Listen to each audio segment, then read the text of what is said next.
Сәлем достар, бүгін мастиканы қалай қара түске бояу керек екенін көрсетемін. Өздеріңіз білесіздер, ақ мастиканы қараға бояу өте қиын. Сонымен ақ мастиканы бірінші жасылға бояймыз түгелдей.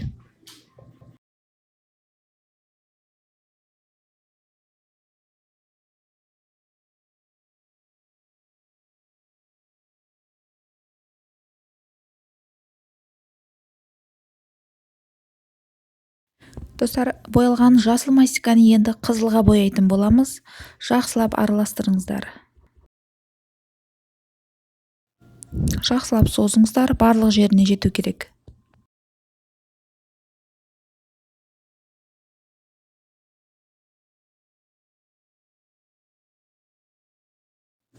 Енді осы түсті қараға бояймыз.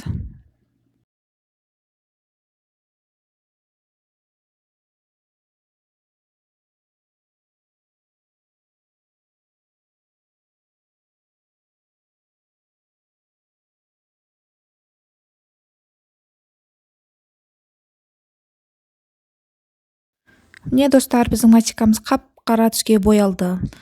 Рахмет көргендеріңізге.